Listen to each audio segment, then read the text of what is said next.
Okay, welcome to the SNS Cricket Diaries. I'm doing a video after quite some time because today I have with me my friend, my mate Sid, my cricket soulmate Sid. How are you?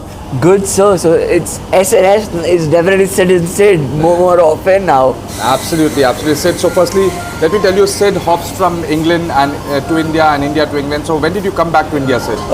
Got back last week. Nice to be back to a rather warm India, I should say. Yes. Coming back from -5 degrees, snowy white England. I'm sure you must have been missing the warmth of India, right? Oh, it is. I mean, it's a luxury to see the sun every day. Wow, fantastic. So, Sid, we're going to do a quick review or preview rather of the third Test match. But before that, the first two Test matches of the BGT series between India and Australia. What do you have to say about India's performances in both the Test matches? So I think we started on a very positive note in the first Test match. With Rohit Sharma not being there, Jasprit Bumrah being interim captain. It was great to see how KL Rahul and Yashasvi Jaiswal took the onus to get big scores. Right. And of course, in the second innings, century from Virat Kohli. And of course, Bumrah is Bumrah. We don't need to talk much about him. Yeah. But I thought it was a total all-round effort from the whole team. Yeah, and so we were so confident. We played well at Perth and on that bouncy track, and then we were confident of going to Adelaide, and Australia were without Josh Hazelwood. But then things fell apart for us in the second Test match. Apart from that first session where we were 69 for 1 at one stage, but from there onwards we just were not in the game set. What happened to us in the second Test? So I think the main reason is the lack of playing the pink ball. We played Test cricket after a long time, and obviously Australian conditions are challenging anyways. Yeah. Adding the pink ball and our inexperience with it is a huge concern actually. It's very important that India takes onus of using the pink ball even for home series. It's because at the minute we're only playing pink ball once a year, and that's in Adelaide. In fact, I would say not even once a year. It's once every 4 years. Whenever we did try the pink ball test, pink ball game in India for a while. We played against Sri Lanka, we played against England, we played against Bangladesh. But somehow I think it hasn't caught up the imagination of the people here in India. I think it just has to be made regular. I think every team who tours India should be asked to play one pink ball test match. For sure, and not only for India's experience, it's also to make the pink ball test match more popular. Right. Because if only a few countries are playing it on very few occasions, it's not going to help the fact that it's almost a new format. True, Sid. Now, Sid, we move ahead tomorrow. Today is the 13th, tomorrow is the 14th, and we are having the third Test match starting from tomorrow at the Gabba. And Gabba ka Ghamand is what last time we broke. What a wonderful Test match last time that we played at the Gabba. But things are very different today. The Indian team is not looking as confident as we would like to. None of the batters have really performed except Jaiswal. What do you think India needs to do going ahead into the third Test match to be able to compete? I think it's all about confidence and going back to the basics. You take one session at a time and see how you go from there. I think the toss again is going to be very important, and we can just hope that it falls into our favor. Yeah. Because we know the pace and bounce of Gabba. I wouldn't be surprised if Australia win the toss and choose to bowl actually. Choose to bowl. Yeah, they're saying that it would be a pretty bowler-friendly track. And yes. Sid, whenever it's a bowler-friendly track in any of the Sena countries that we go to, it always helps us because we have those bowlers also who can take advantage of those conditions. Absolutely, and I think if we get first crack of the pitch, we can really make a dent in the game for Australia. But it's also vice versa. Yeah. If Australia decides to bowl first, fingers crossed, I don't want to see another 36 or anything around that.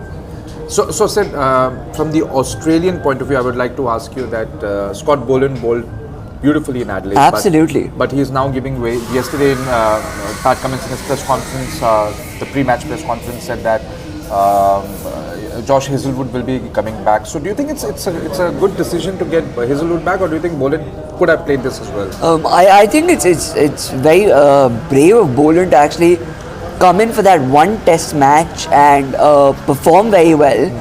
But he's also very gracious to give way to Josh Hazelwood to walk back into the squad. But from Australia's perspective, I think it's a very good thing because you have your top three pacers and you're obviously not taking any chances. Yeah. Sid, you are still playing professional cricket. You are umpiring as well. In fact, you are going to play. Sid is going to play today in an alumni game at his school as well. So, all the best for that, Sid. Thank you, sir. Now, because you are actively playing the game, I would like to know from you, because see, we when it comes to Rohit Sharma and his position in the batting order, it's very easy for people like me who have never played the game at any decent level to say that so what if number 6 position, he is still a experienced player, he should have done well. But do you really think that him being than what he was earlier, is it in a way making him feel uncomfortable? Do you think that his position really matters for him to play well? I think it's all about the mindset, you know. You're used to playing with the new ball.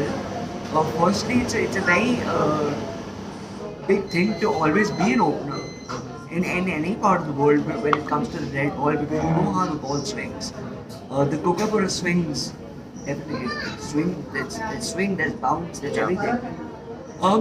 What it does, I think, it's just a shift in mindset when you realize that you might not be, the ball might not come onto the bat that nicely, and bowlers might use more cutters. You're playing with an old ball. It's where the spinners come into play. So it's all about the mindset, I think. And last question, Sid, before I let you go, Virat Kohli. I mean, when he struck the 100 in Perth, we thought probably it would be a change of his fortune, and he would come back and be more consistent. But again, a couple of dismissals. Those old mistakes of fishing outside off stump are coming back to haunt him. What do you think, in your expert opinion, that he should do to be able to get a little better, get in better positions and string those scores which would help India? Just taking something from the last test match, the way he got dismissed, I saw a lot of commentators using this term called plead, where you're indecisive whether to play the ball or leave the ball. So it's very important to not commit too early. Stay on the back foot. You know the ball is going to bounce way much than you expected in Indian conditions or the subcontinent for that matter. Wait for the ball. Don't be in a hurry, and just take your time. I think Test cricket, you have to play the format in the way it's supposed to be played. Take your time. Yeah. Don't be in a hurry. Because I always believe there are two kinds of batsmen, batters for that matter. One who look to maintain that 190 strike rate in all formats, but then there are also players who like to take their time, and it's important for them to take their time so that they settle in and then they can exploit the conditions how they want to. Very well said, Sid. I'm going to put you in the box seat, in the hot seat rather, than ask you what is going to be the result of the game. Do you think India can win this one? I think they should be pushing for a win, but if not, they should definitely settle for a draw. But do you think in this day and age, say a draw, I mean, unless it's an absolute batting paradise, or if there is a lot of rain around, I don't think any game in Test cricket these days gets into a draw. It's the And way. and we don't have batsmen like Pujara who can place 1,000 deliveries and just stay on the crease. That's what we need. That's what our new age batsmen need to learn from the greats. I mean, I really feel bad that I have to see Pujara commentating when till today I think he should have been in this squad. Pujara, Rahane, I think they are the stalwarts who actually shown people how to play in Australia. And it's not only the Indians they've shown, they've also shown others. People follow how Pujara plays. Yeah. And it's all about having that great defense and trusting that defense. Well, thank you so much, Sid, for your time. That's my friend, my guest, and my cricket soulmate, Sidhant Malhotra.